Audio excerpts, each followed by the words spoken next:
is out today, but today marks 30 years since the Senate was first carried on C-SPAN 2, and it looks like the House is gaveling back in. We'll take you to the House floor now here on C-SPAN. The whole in the State of the Union for the further consideration of H.R. 2017.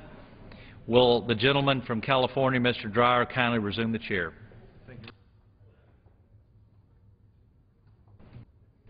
The House is in the Committee of the Whole House in the State of the Union for further consideration of H.R. 2017, which the clerk will report by title.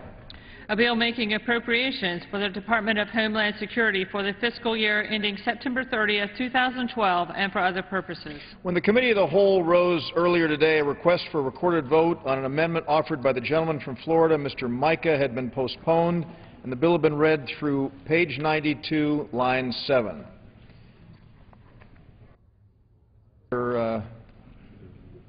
Any members who seek recognition?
From whom, Jeff?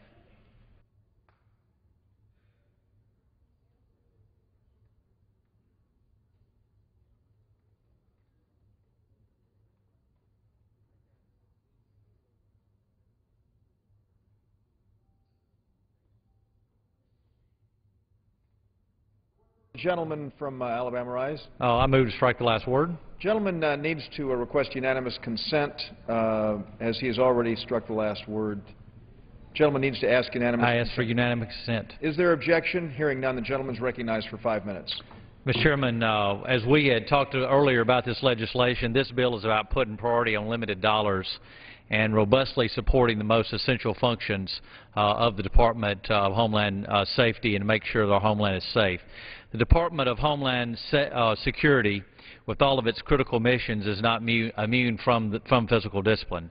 That has been the theme that we have been talking about since we started the bill yesterday afternoon. That means that the Department has to find the most cost-effective way to meet its mission requirements.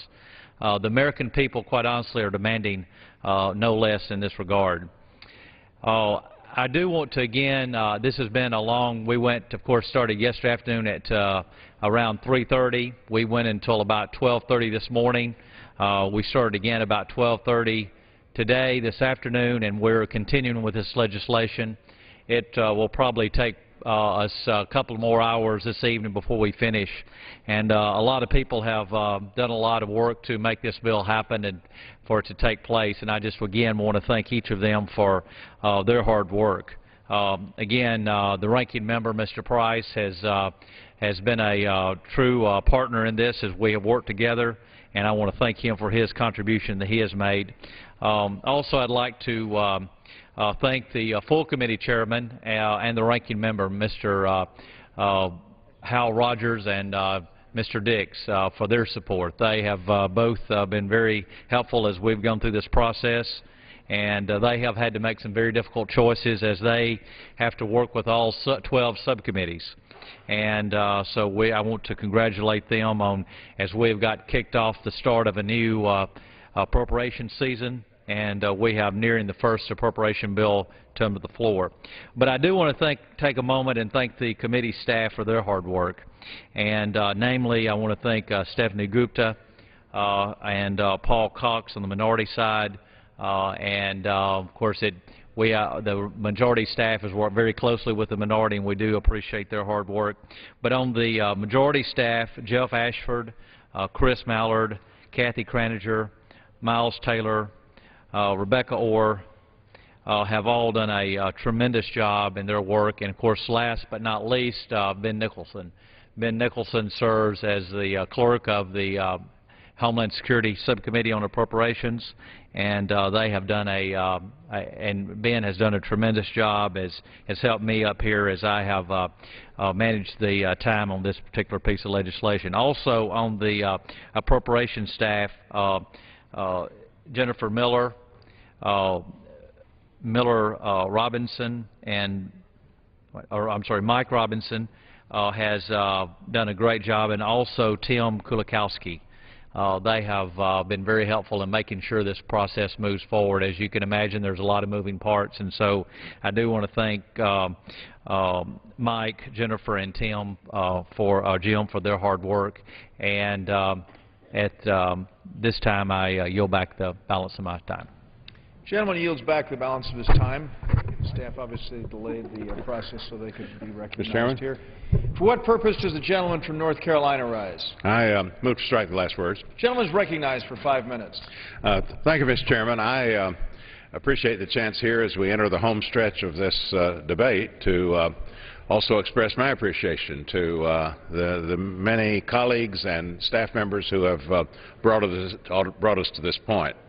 I want to commend Chairman ADERHOLT for this first voyage that he's taken as the subcommittee chairman, and the professional excellence that he's brought to this, the careful process, the inclusive process. We're very grateful to him.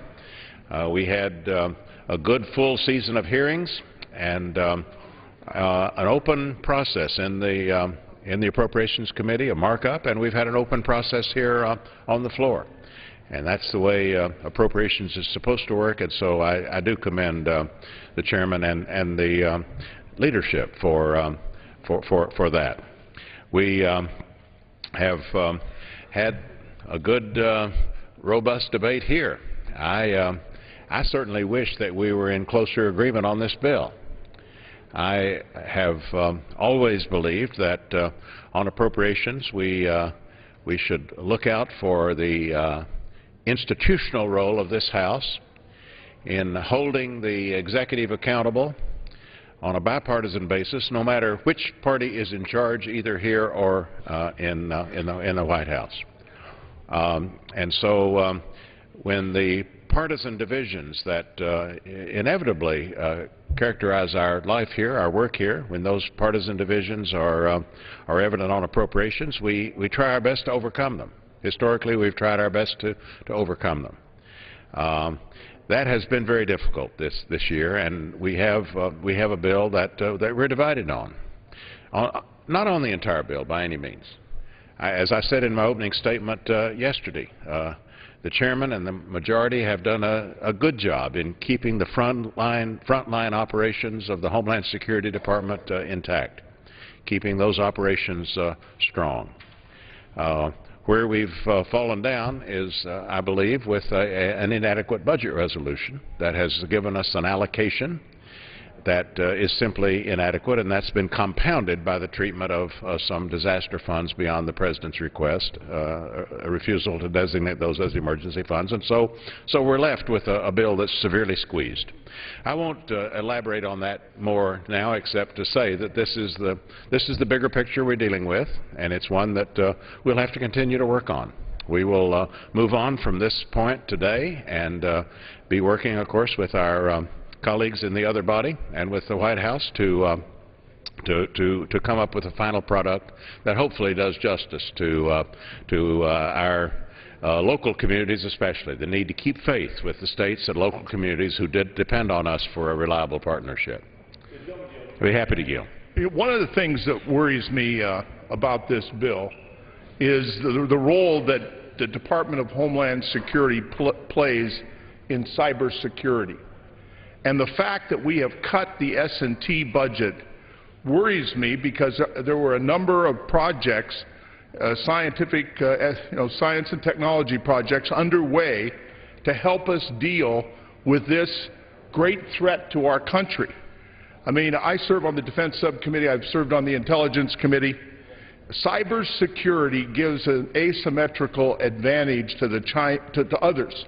China, Russia, Iran, penetrating the networks of our major defense companies. We've had stories just this week about Lockheed. They say this has been going on since the 90s, and this issue worries me. And I just am concerned. You have bioterrorism, you have the threat of nuclear weapons, you have the threat of cyber attacks, and this is one where we're vulnerable. And we have critical infrastructure in this country where Homeland Security is supposed to be taking care of all. The Defense Department has a cyber command. They have General Alexander, NSA, and they've signed an agreement between the Defense Department and Homeland Security about sharing people so that we get some of the expertise from the NSA over in Homeland Security. And my concern is that we still don't have a real plan for our utilities, our critical infrastructure in this country, and this is something that Homeland Security has to be involved in. And as I said, they take care of all the rest of the government. Besides, I ask unanimous consent. We have two additional minutes. Gentleman from North Carolina is recognized for 2 additional minutes. Yeah. And the gentleman yield to the gentleman from Washington? I'm happy to yield. Thank you. So this cyber security vulnerability, I think our financial institutions make a major effort at trying to protect themselves. But I have been told that when you think about intellectual property, that over the last few years, $1 trillion has been stolen through these cyber attacks from the free world to others. And some of these people are criminals. Some of them are acting under state authority. But this is one of those issues that affects that we're still vulnerable to. And I just hope that these dramatic cuts in science and technology won't undermine our ability to come up with solutions on this cyber issue. And I also believe the administration, the President and his people and Homeland Security have a responsibility to make certain that we have a plan and we have an approach and we work with the private sector in a way that will make sure that we are protecting our critical infrastructure.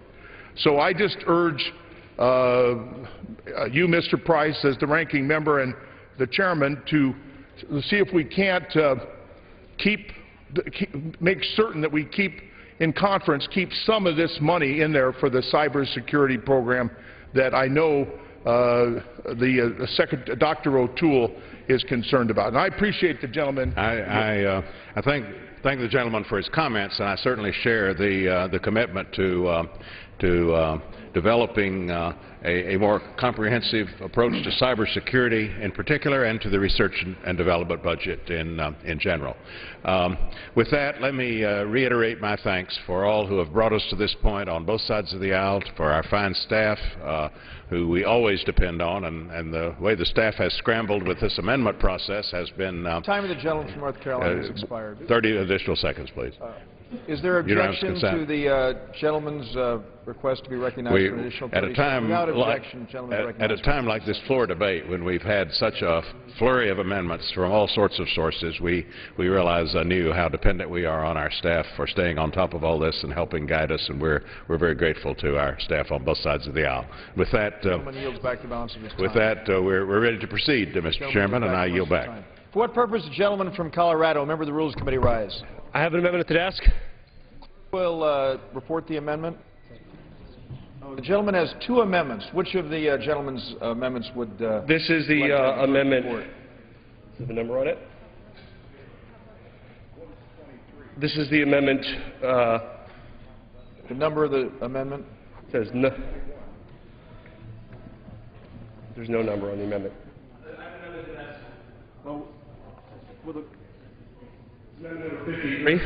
Amendment number 53. The clerk will report the amendment.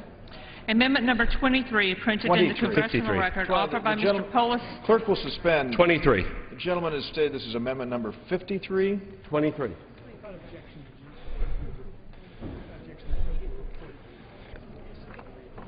Without objection, the clerk will report the amendment.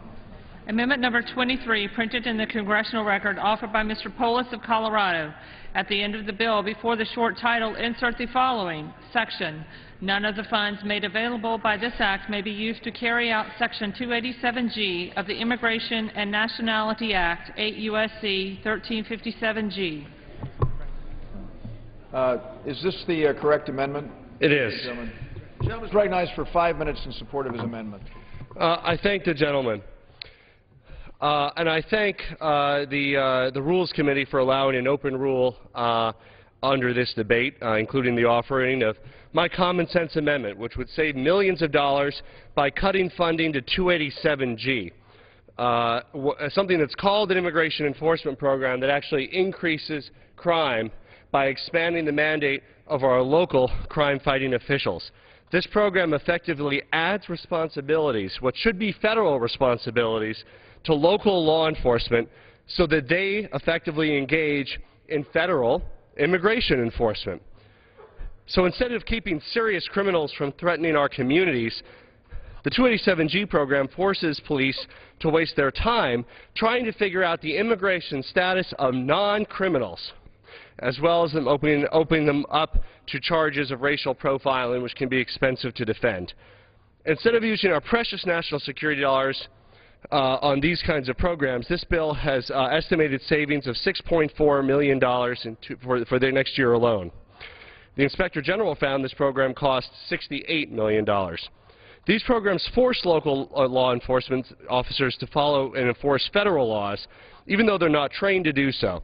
And that's why law enforcement officers from across the country have spoken out against it.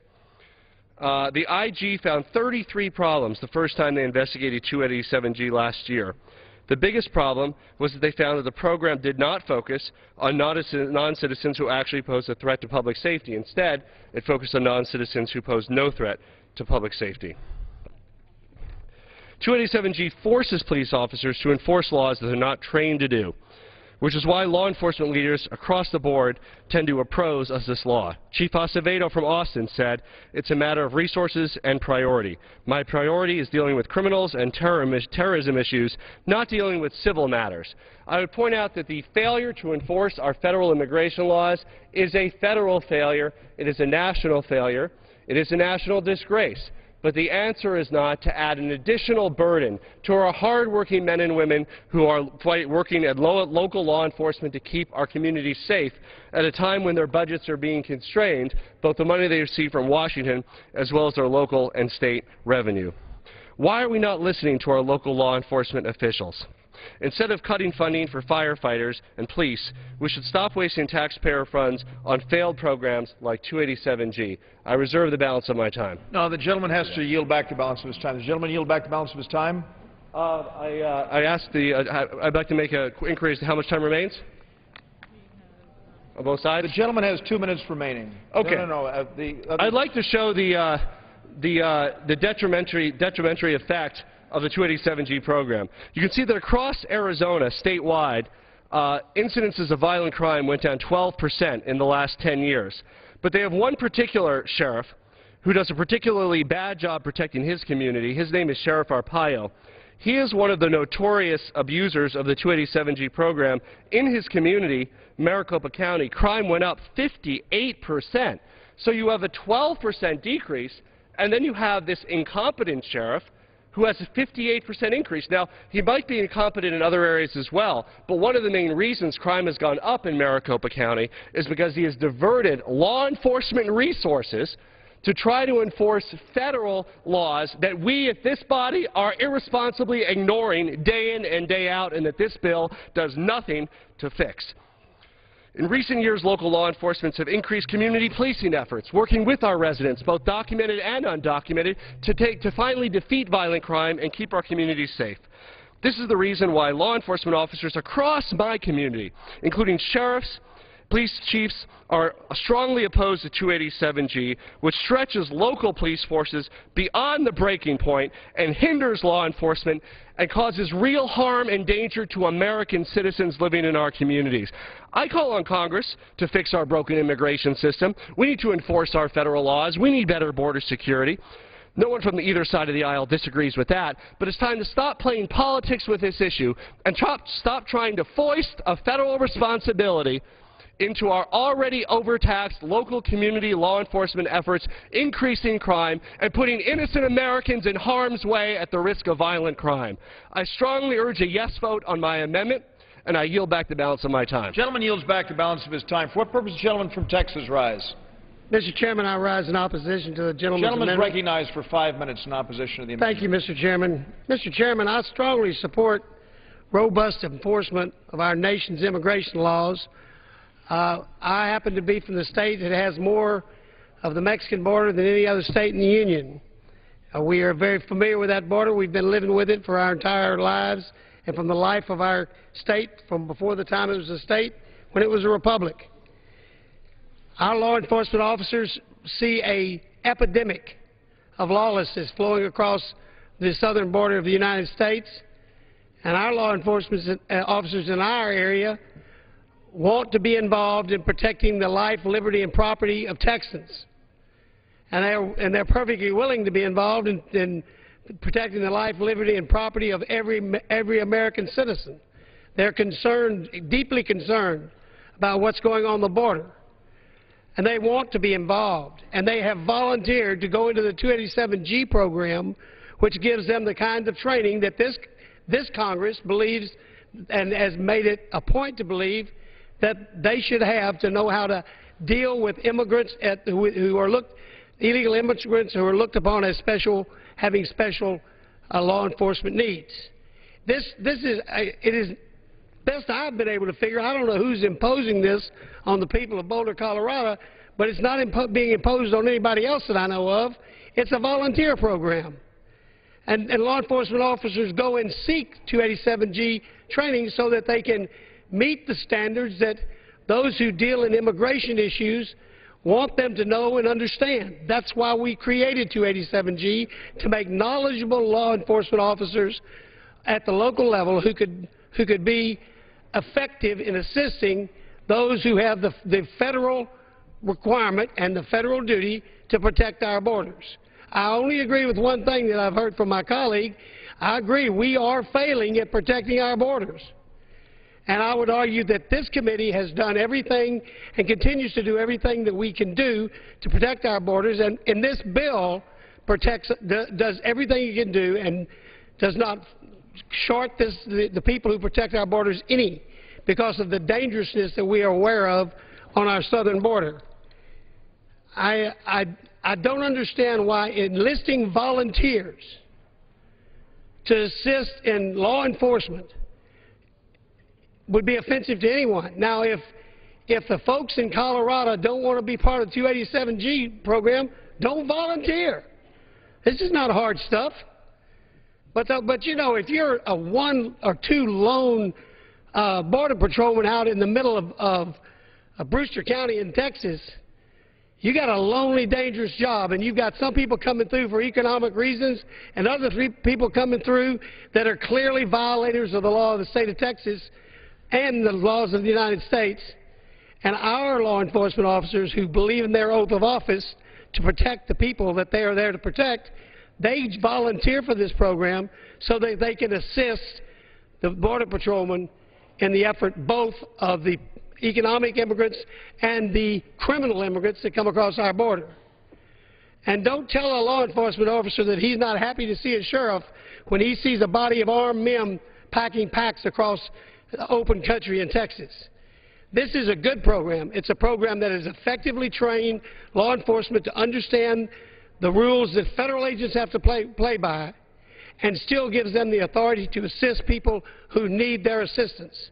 I would argue that the safest part of the Texas border is the part of the border where local law enforcement and local sheriffs and Operation Stone Garden and other areas, the safest part is where local law enforcement has joined with federal law enforcement to enforce the laws of this land. And I think anything short of that is leaving resources on the table that will protect the United States of America. So I very much oppose this gentleman's amendment, and I very much hope that our colleagues will realize that we need every resource available, and in my opinion, even troops, to protect the American border and make sure American citizens, their property, and their lives are safe. So I urge my colleagues to not support this gentleman's amendment, to oppose this gentleman's amendment, and I reserve the balance of my time. No, the gentleman has to yield back the balance of his time. Mr. Chairman. For what purpose does the gentleman from North Carolina rise? Mr. Chairman, I move to strike the last words. The gentleman is recognized for 5 minutes. Mr. Chairman, I want to commend our colleague from Colorado for offering this amendment and for calling attention to some of the deficiencies in the 287G program and some of the ways that we need to do things better. I could have wished for an amendment, though, that gave us more direction. If not 287G, then what should immigration enforcement look like, and what should the interface between the federal government and local authorities look like? I'm afraid the amendment doesn't really address that very conclusively. But I want to offer just a few reflections on the 287G program and the ways in which I think we might transition to something more positive in the area of immigration enforcement. The gentleman from Colorado has already described the 287G program. It delegates federal immigration authority to local law enforcement in many respects, supposedly to identify criminals in the communities that law enforcement polices. At the end of the fourth quarter of fiscal 10, the 287G program had established partnerships with 72 local jurisdictions.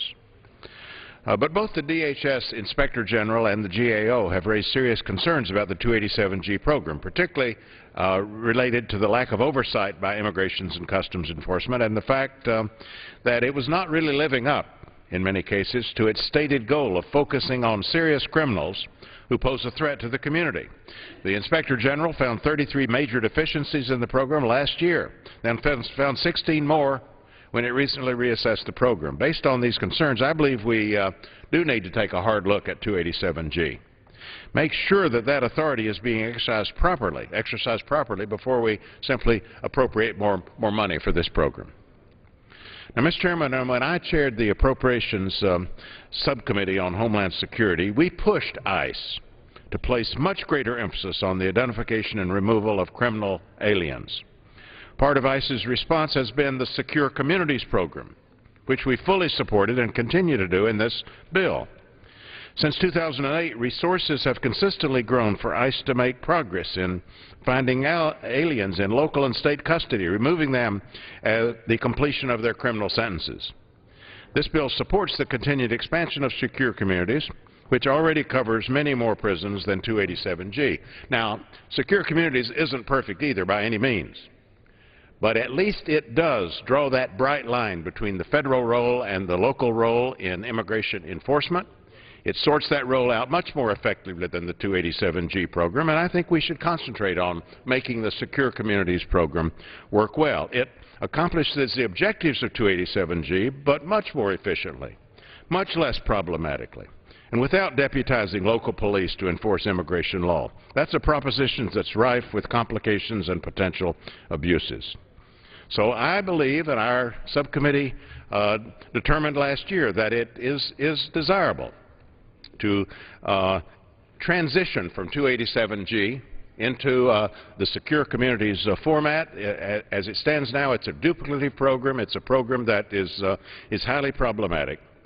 Secure Communities, if we work on that and make sure it works well, make sure it works responsibly, monitor it carefully, but I believe it can accomplish the task more efficiently. To identify and remove dangerous criminals from our communities, which I think we very widely agree should be the main priority of immigration enforcement. With that, I yield back. Balance of his time. The question is on the amendment of the gentleman. Oh, for what purpose does the distinguished chairman of the Committee on Appropriations, gentleman from Kentucky, strike the last word. Gentleman is recognized for 5 minutes. Mr. Chairman, for those who want to be sure that we send away from our borders illegal aliens who are criminals, surely would understand that the 287G program gives us a hugely better opportunity to do that. We've got a few thousand ICE agents, Border Patrol agents, doing a wonderful job. They are dedicated public servants. But there are so few of them, relatively speaking, to deal with the millions of illegals crossing our border, many of whom are here in a criminal nature. A few thousand federal agents.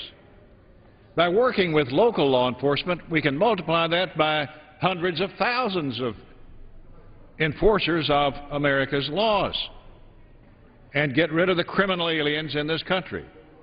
That's what 287G empowers localities to do. Now, it's entirely up to the local community. If they don't want to participate in the 287G program and receive funds from the federal government to train their local officials how to enforce the federal law, it's their choice. They don't have to do it. We don't make them do it. It's purely a local option. Many communities have, I think 70-something.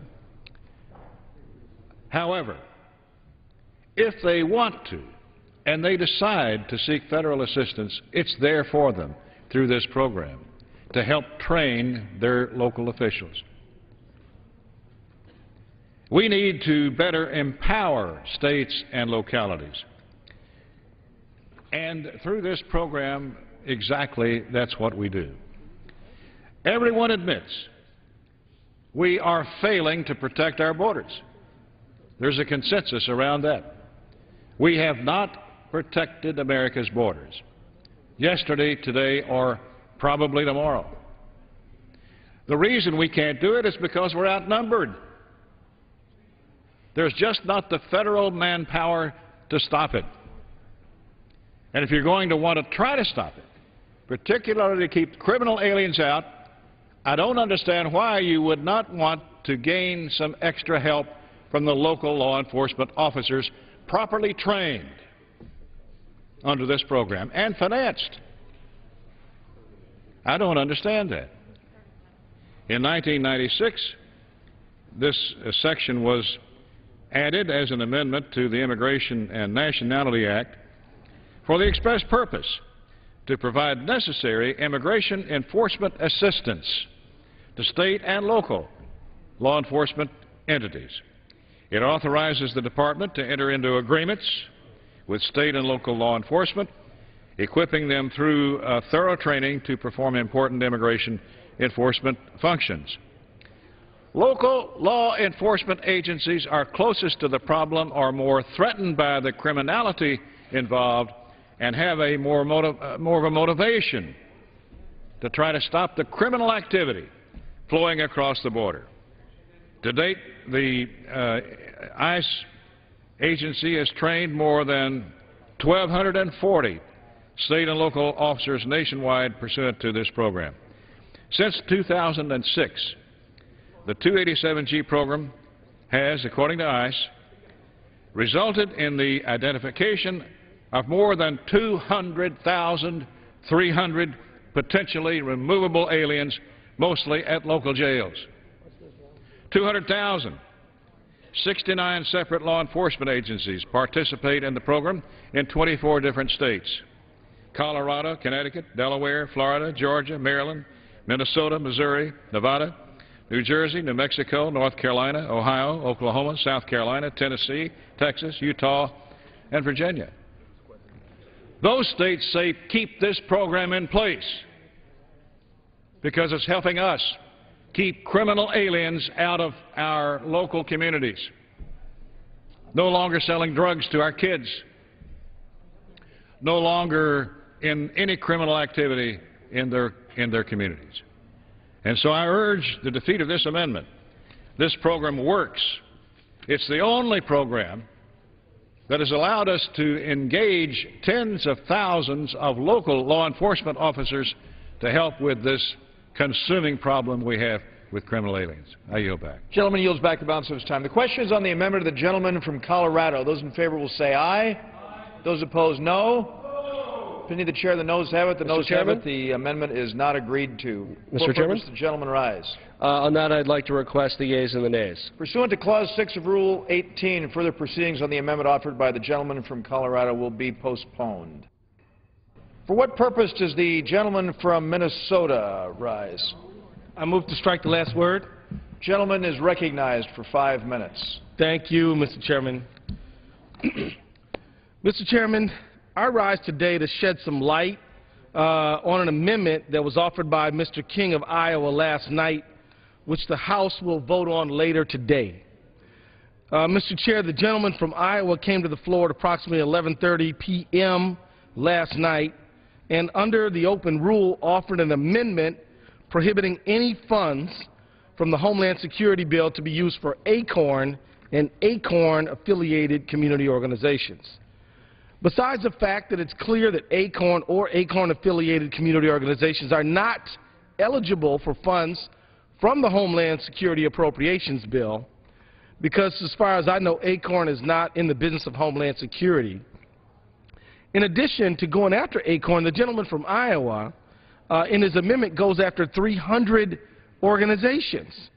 And let me quote from the ranking member, Norm Dixon, his eloquent words during debate last night, quote, "You're asking this House to vote on something that you haven't verified and you don't know what these groups are all about."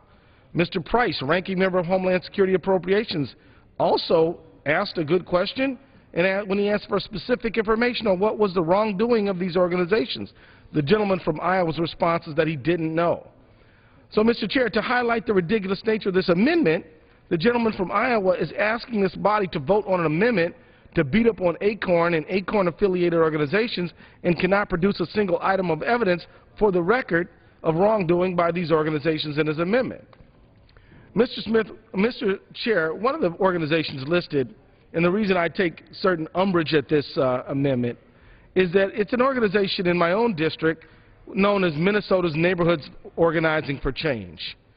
Now, Minnesota Neighborhoods Organizing for Change are people who are known to me. They work hard every day. They work on foreclosure. They work on trying to get people to vote. They work with poor people in particular. And let me read from their website to describe to you what they actually do, Mr. Chairman. Minnesota Neighborhoods Organizing for Change is a new nonprofit committed to building power in low-income and moderate-income neighborhoods through community organizing, civic engagement, political mobilization, and education.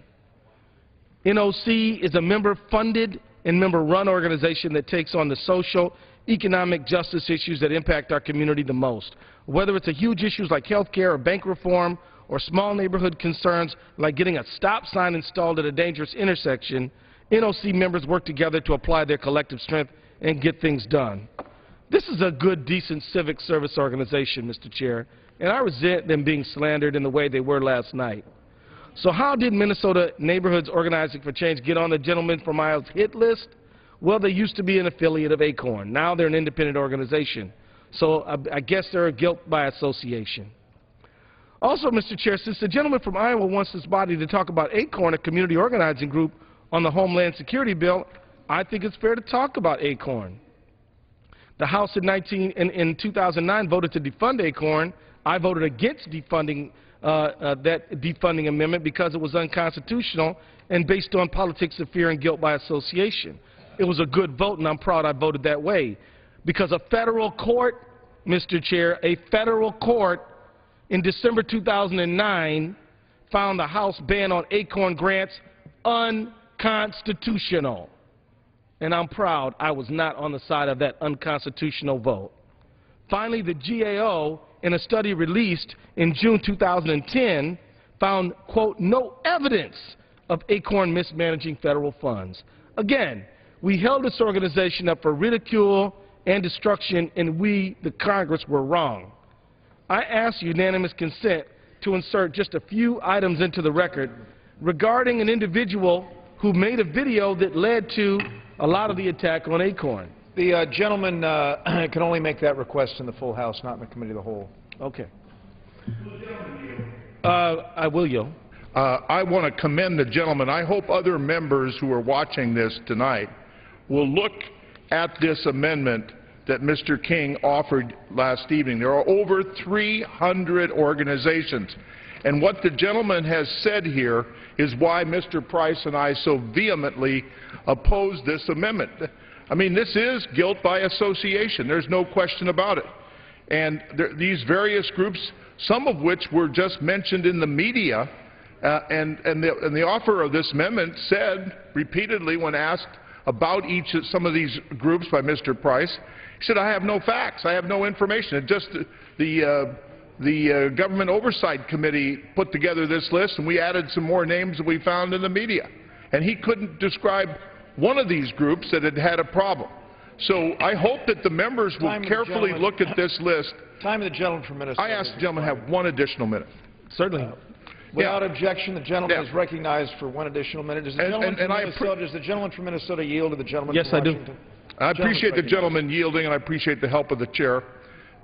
Again, this is a very serious amendment. I hope it will be defeated. I appreciate the gentleman rising to tell us about this group in Minnesota.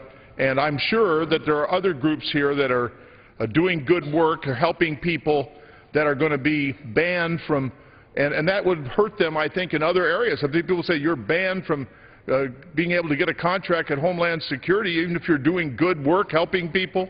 That, I think, is a serious mistake. And I appreciate the gentleman yielding. Yeah, and how much time do I have left, Mr. Chairman?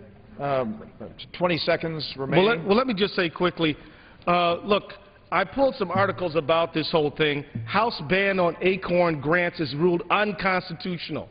ACORN workers cleared of illegality by outside probe.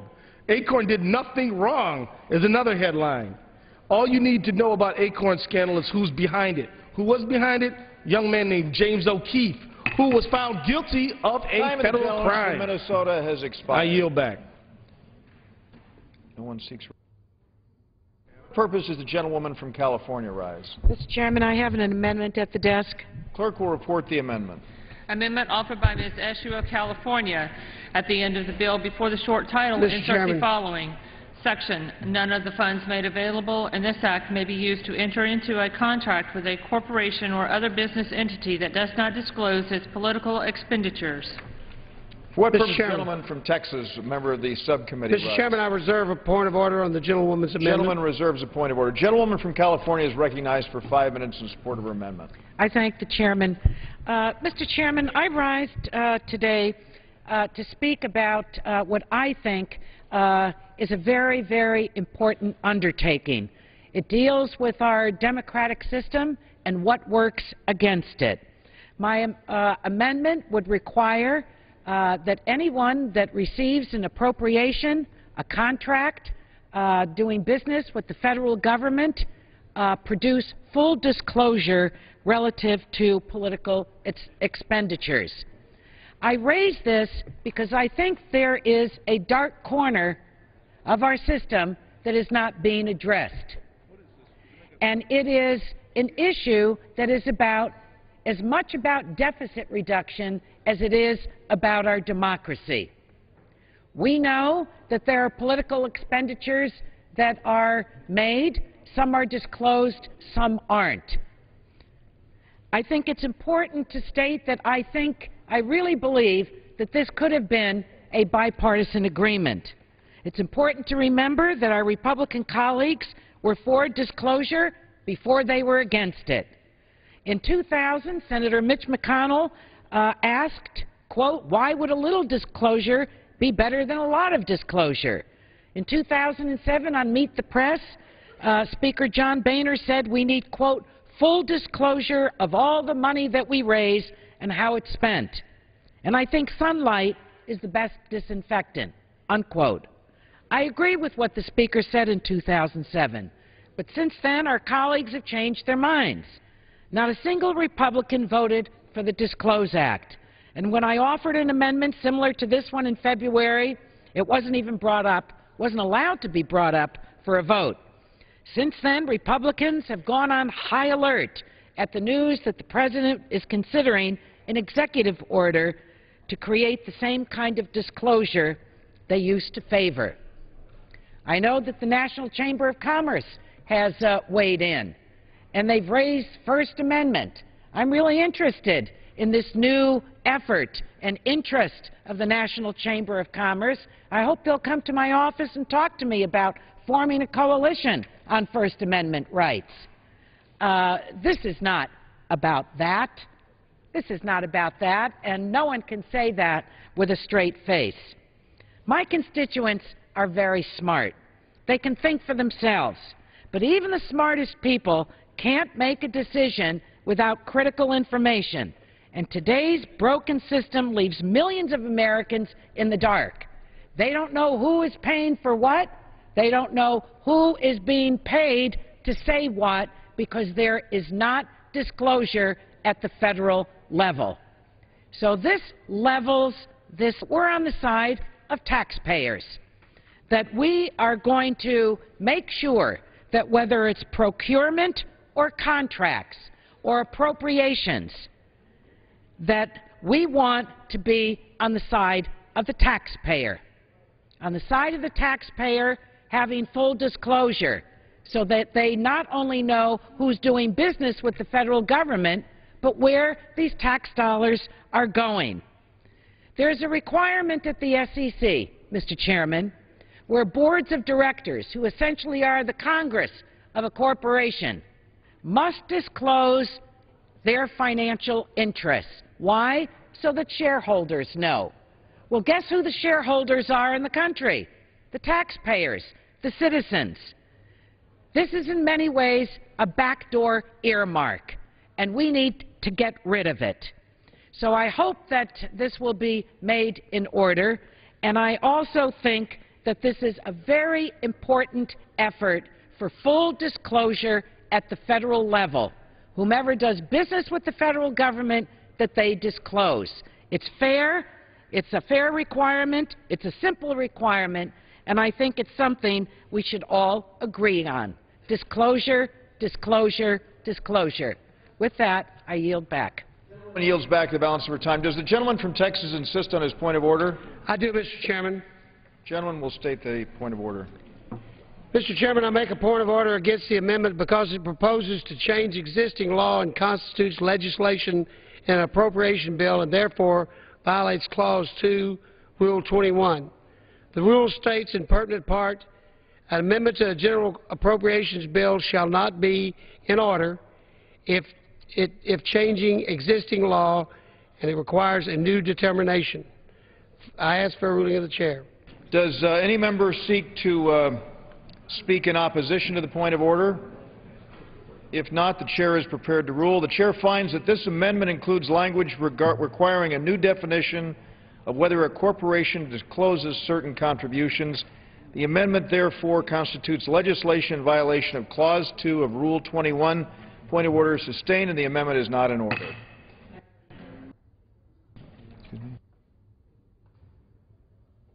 Excuse me. I didn't see the gentleman from New Jersey in the well. For what purpose does the gentleman from New Jersey rise?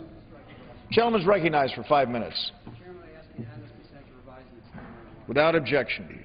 So ordered. Thank you, Mr. Chairman. I believe this bill would be improved by an amendment similar to that which Ms. Esho just offered. And here's why. Justice Brandeis said, sunlight is the great antiseptic of democracy. And we have followed his teaching to a great extent in conducting our democracy. Mr. Chairman, you and me and every other member on this floor must disclose every dollar we raise and every dollar we spend in the pursuit of our politics. So must the National Republican Campaign Committee. So must the Democratic Congressional Campaign Committee. So must people running for the United States Senate and for the office of presidency. And I think our democracy is strengthened by this. Now, we have a disagreement over whether there should be limitations on what people may spend. I frankly believe that limitations are appropriate. But I know that some of our colleagues who follow libertarian principle believe that limitations on what someone may spend is a violation of someone's right of free speech. I respectfully disagree, but I understand it. There should be no disagreement, though, over a universal requirement to disclose who has spent what. If you're proud of what you say, then you ought to let people know who it was that said it. But instead we have, as my friend from California said, a dark corner of American politics, where people who wish to manipulate the outcome of elections and influence legislation have a special privilege that Republicans and Democrats in this House do not have, that members of the Senate do not have, that the presidential candidates do not have. They can say what they want to say, but not say who they are. They can hide behind corporate veils and within corporate shadows to fail to disclose who they are. Now, I find this to be puzzling. I think the members of this House are proud of what we say. I think the members of this House want the public to know whom we support and whom we oppose because we believe in what we say. Who are these people who want to spend hundreds of millions, maybe billions of dollars to influence elections, but are afraid the public will find out who they are? And why should they enjoy this special privilege? So I think we do need an amendment like that Ms. Eshu put forward that says that if you want the privilege of doing business with the United States government, then one of the conditions is to participate in a healthy democracy that runs that United States government. And that healthy democracy would include a requirement that people winning business with our government meet the same level of disclosure that every single one of us does. I'm proud of the things that my party and my friends say on the floor, and I'm frankly proud that our adversaries, I'm proud of what they say on the floor, because they believe in good faith that what they say is right for the country. And they don't hide a thing. Maybe the public thinks we should hide. Sometimes we say the things we do, but we don't hide a thing. Why should there be a special class of Americans who have the prerogative of free speech, but not the obligation to identify themselves when they speak? This is an insipid, insidious threat to the free exchange of ideas. We should use every tool within our constitutional purview to stop this threat. I think Ms. Eshu has a great idea, and I hope that under a truly open rule, the day will come when we can consider her idea. I yield back. Gentleman yields back. Pursuant to Clause 6 of Rule 18, proceedings will now resume on those amendments on which further proceedings were postponed in the following order. An amendment by Mr. Scalise of Louisiana, an amendment by Mr. King of Iowa, an amendment by Mr. Kravac of Minnesota, amendment number 1 by Mr. Amash of Michigan, amendment number 2 by Mr. Amash of Michigan, amendment number 3 by Mr. Amash of Michigan, amendment number 1 by Mr. Rokita of Indiana, amendment number 2 by Mr. Rokita of Indiana, amendment number 42 by Mr. Cole of Oklahoma, amendment by Mr. Gomert of Texas, amendment by Mr. Micah of Florida, and amendment number 23 by Mr. Polis of Colorado. The unfinished business. Yes, the chair will reduce, as everyone knows, the chair will reduce to 2 minutes the time for any electronic vote after the first in this series. The unfinished business is the request for a recorded vote on amendment offered by the gentleman from Louisiana, Mr. Scalise, on which further proceedings were postponed and on which the ayes prevailed by voice vote. Clerk will redesignate the amendment. Amendment offered by Mr. Scalise of Louisiana. Recorded vote has been requested. Those in support of the request for recorded vote will rise and be counted. Evidently a sufficient number having arisen, a recorded vote is ordered. Members will record their votes by electronic device. This is a 15-minute vote.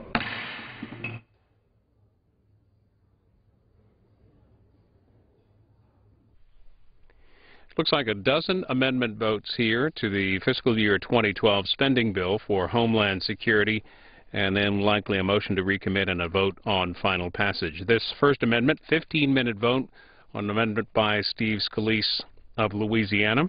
This Homeland Security spending bill, the first of a dozen or so spending bills that the House will consider in preparation for the next fiscal year. We spoke to a reporter about the process earlier today. Carrie Young of Congressional Quarterly. The House this week kicked off consideration of the annual spending bills, beginning with Homeland Security. How's it going so far? As you can see, they are taking a good amount of time on this. They've decided to have the bill under an open roll, so they're allowing a lot of amendments, and it's been a lively debate. What's going to be next in line for the House on the 2012 spending bills? What they'd like to take up next is the Military Construction Veterans Affairs bill, which is one that really has very popular support at this time. They may get to it as early as Friday, depending on how much more time they spend on the Homeland bill. What's the total number of spending bills the House will take up? And looking into next week, what do you see coming down the pike? That sounds like something you might actually want to have an office pool on. They'd really like to take up, I believe they said 9 through the recess. They'd really like to put them all on the floor as the goal. Some of them are easier than others. There should be broad support for Veterans Affairs. That shouldn't take too long. Homeland Security really isn't taking that long. As they move down the list from the easier bills to the more difficult ones, though, we'll see really how many they're able to get through the floor. But they should really get a good number through. Do House Republican leaders have a target?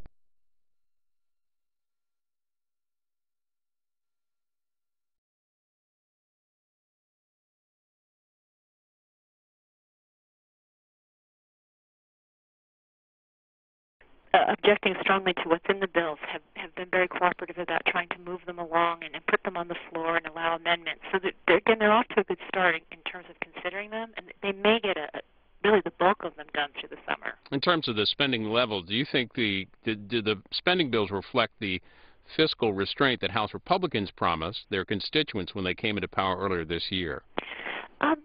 At this level, it's hard to say what's going to come eventually. There was a very funny statement in the White House statement on the two bills pointing out that in commenting on the text of military construction and Homeland, which you've seen so far, that we don't actually know the total level of cuts that Democrats and Republicans are going to agree to for this year. That will come out of the separate debt ceiling negotiations.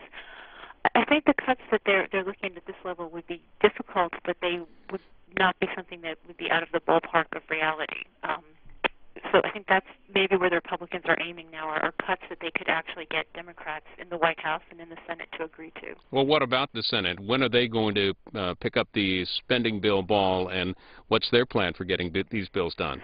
You know, in the Senate, a lot of work is going on behind the scenes. The appropriators and their staff are taking a look at things. They've held a number of hearings. They are really more of a holding action until they see that number coming out of the debt ceiling negotiations. The House, which traditionally goes first on these bills, is just sort of getting a jump on things. Without having the top-line number set on spending, they're really moving ahead on the bills. They have a number that they've adopted for their own.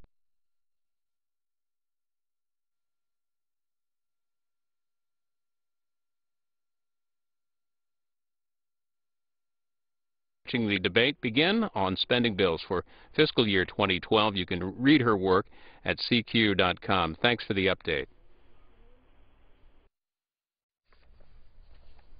In the House here, in a series of votes, a dozen amendment votes to that Homeland Security spending bill. This by an amendment by Steve Scalise of Louisiana, which would eliminate executive authority to consider project labor agreements on projects over $25 million. 15-minute vote.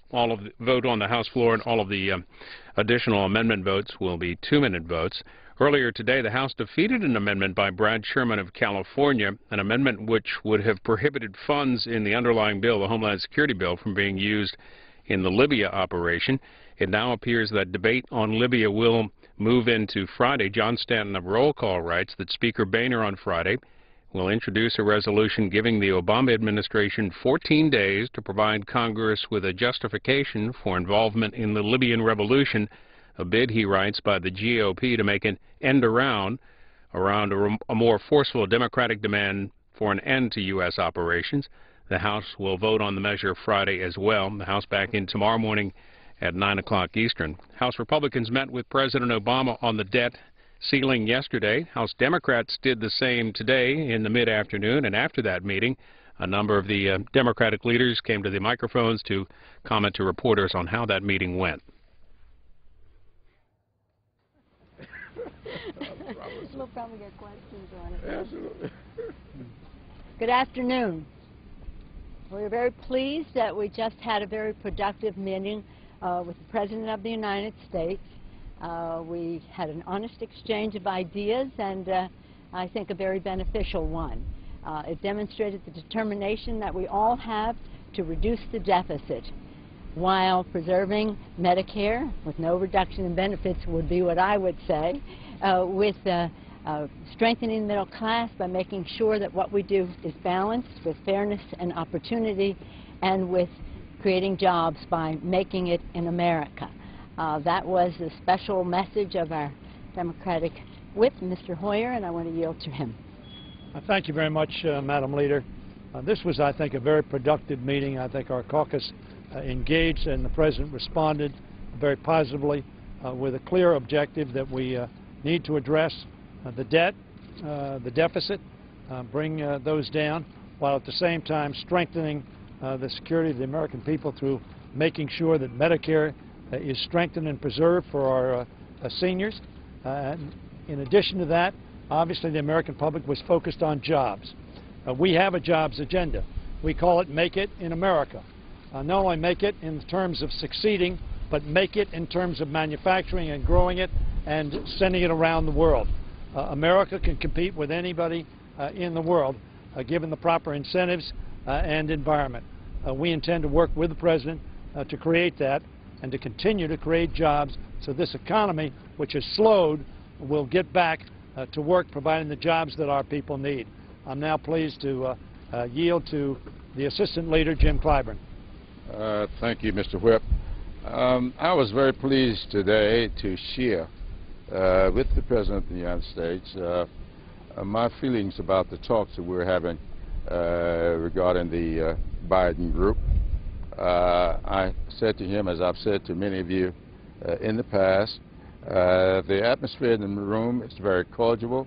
I think we're making significant progress, and I do believe that the attitude is there among all of the members on both sides to get something done for the American people.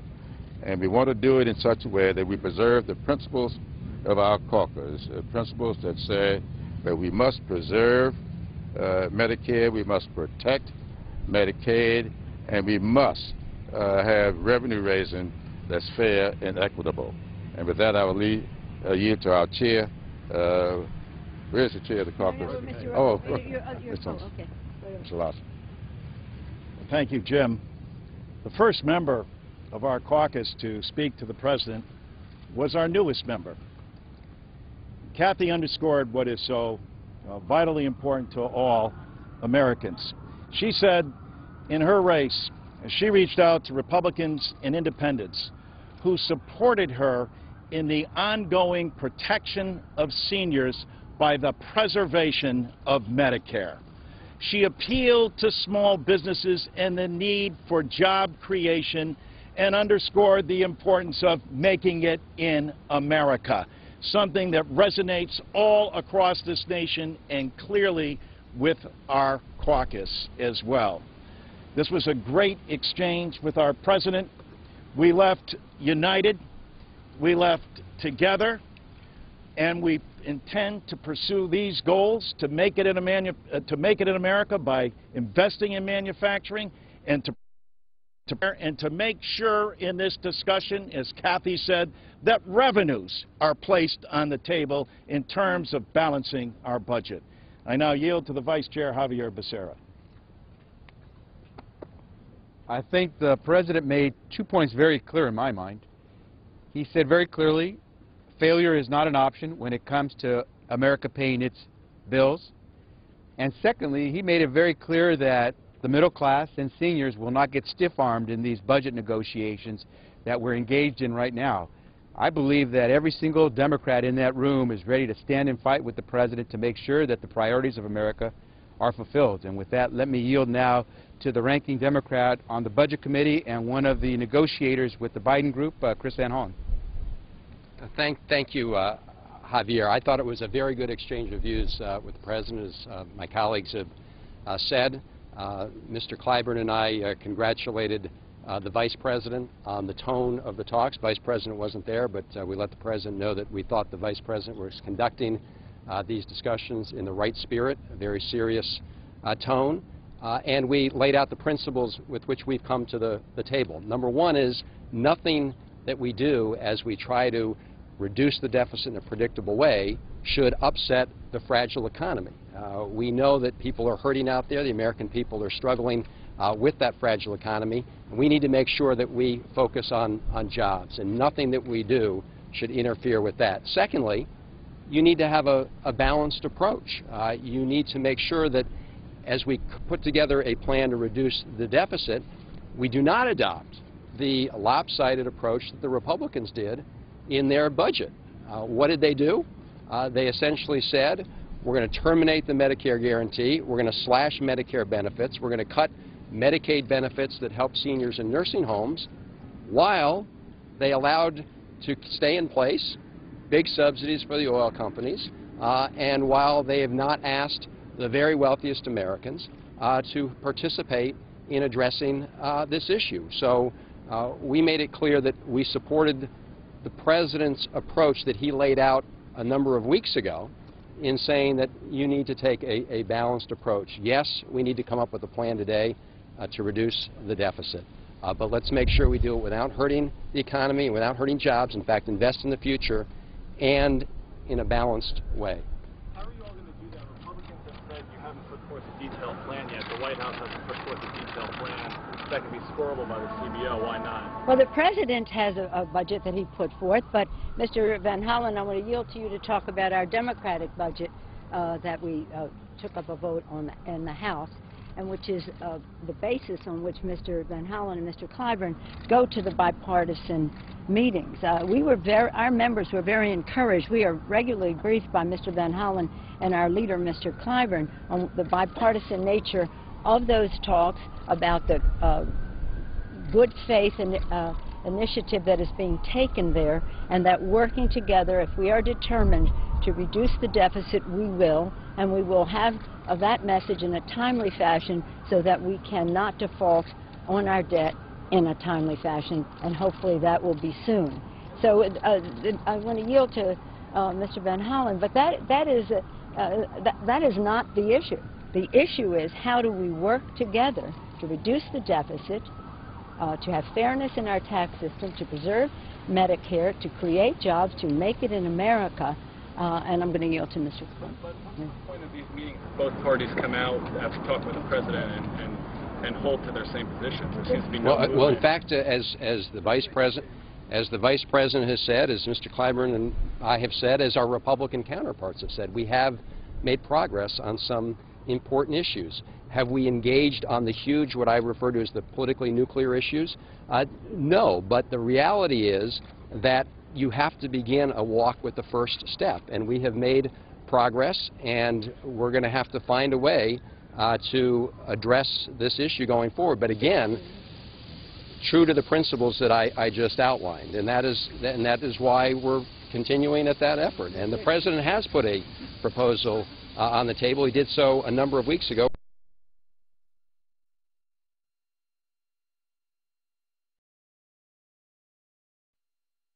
Correct.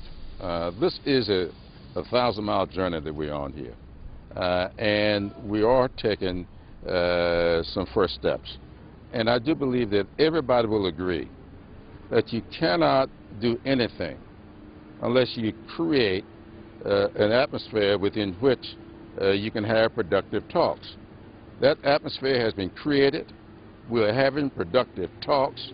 We are not where we want to be, and we'll be sometime getting there.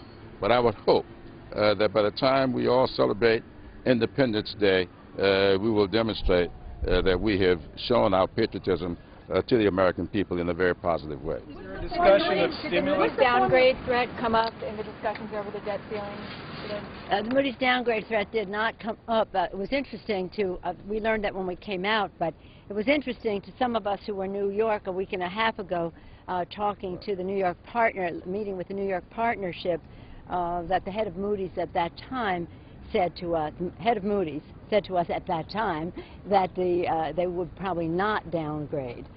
So this is interesting news today. But the fact is, we cannot default on our debt. So we all agree to that.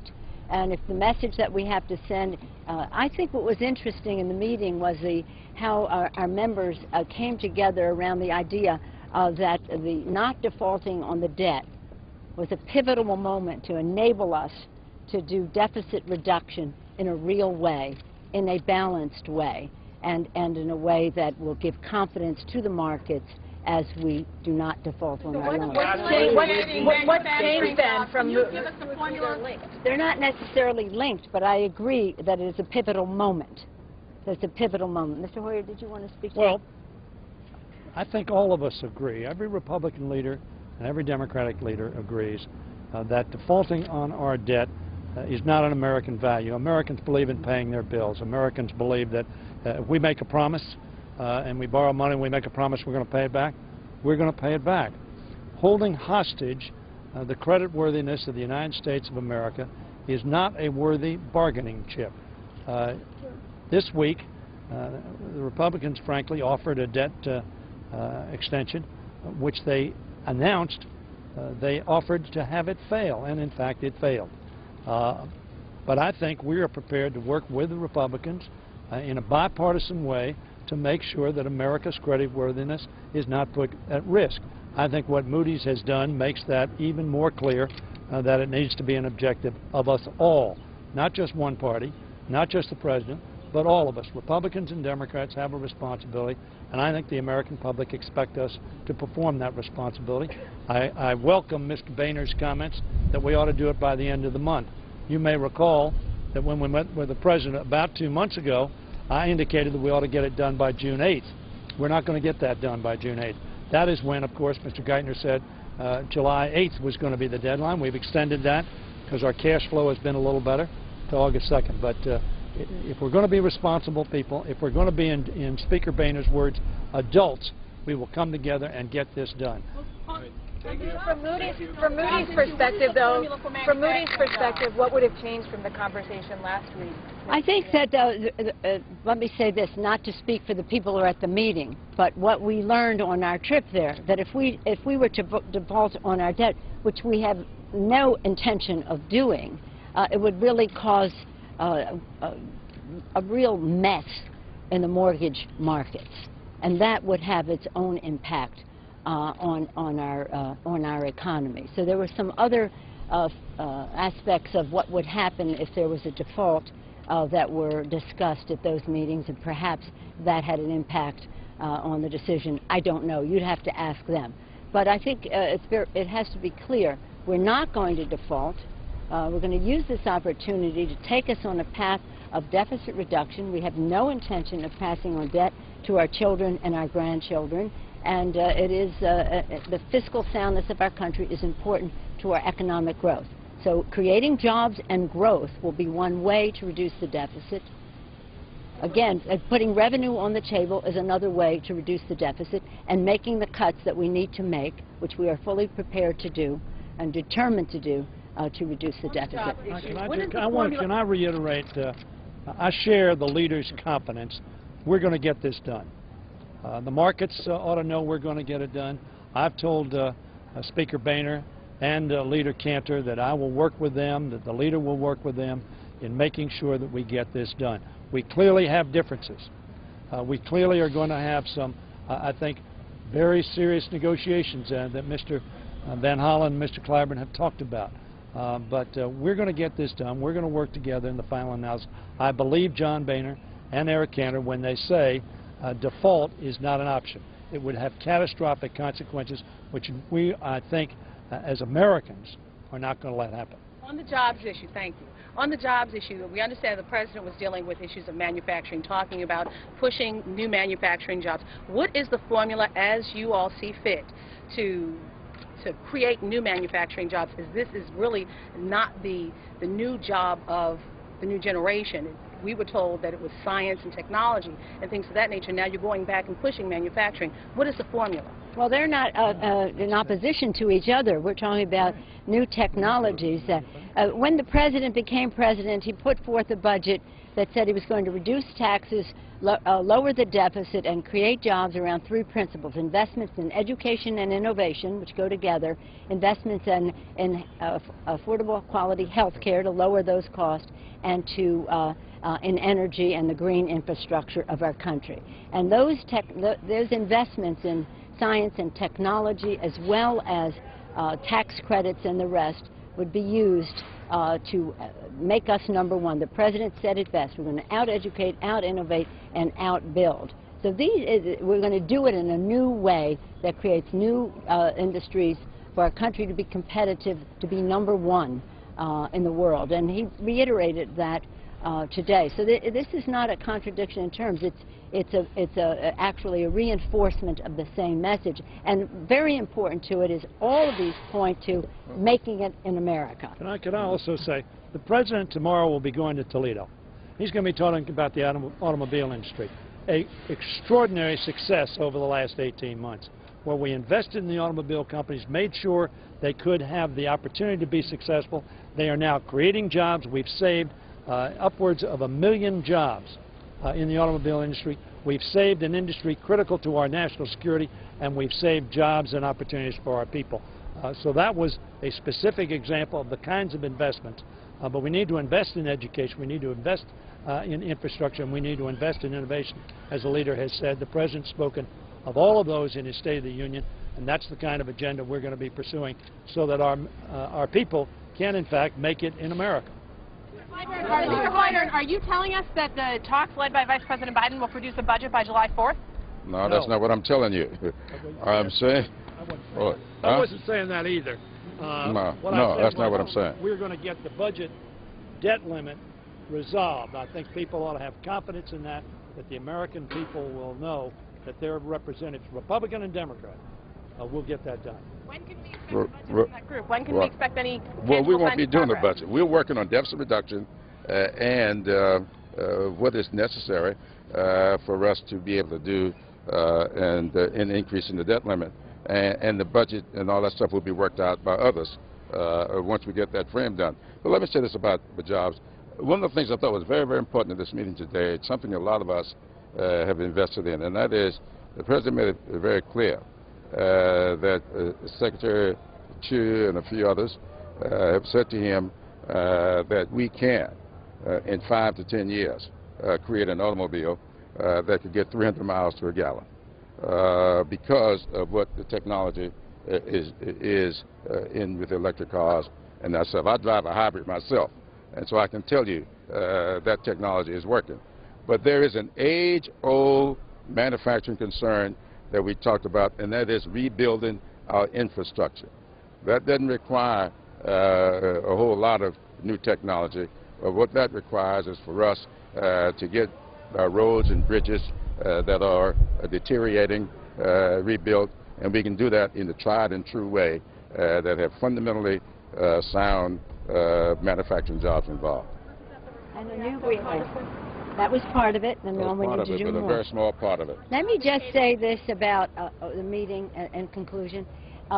We began the meeting by, I did, by thanking the President and joined by my colleagues for his inspirational message in Joplin, Missouri. As we gather here across our country, people in the South still staggering from the natural disasters that came their way, Missouri just devastating, and now Massachusetts today. We have some older natural disasters that are not finished yet, be they in the Gulf states or in Iowa. So we want, as we come together, we have to recognize that people in our country, in some parts of the country, are suffering in an even greater way. And that our hope is, as we help them, as we pray for them, as we help them, that we can do so in a way that helps build their economies as well, to use the terrible experience as an opportunity to build their economies. Whether we're talking about infrastructure, where we're talking about the underlying manufacturing base of our country and the rest, these places are crying out for help. This is one way that we can help them. And yes, we started this in the recovery package, and there were magnificent things in there, but there was the prospect of more to come. As we went from people on the base in survival to take them to success, and now what the President is talking about is transformational when we talk about being #1 in the auto industry in these new technologies. But when you do that, you can only succeed if you do not cut these investments in science and technology and tax credits and the rest to encourage, incentivize the private sector to do its job. This is a public-private a partnership, more than a partnership. It's an encouragement to the private sector.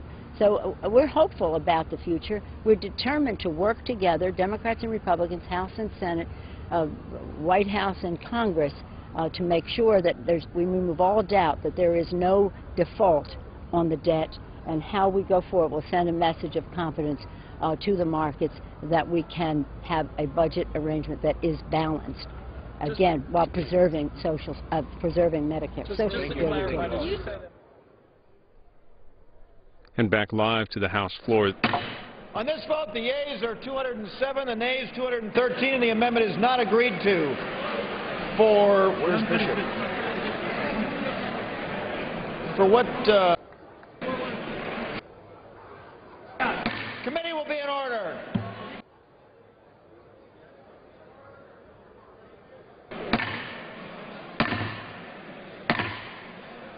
Committee will be in order.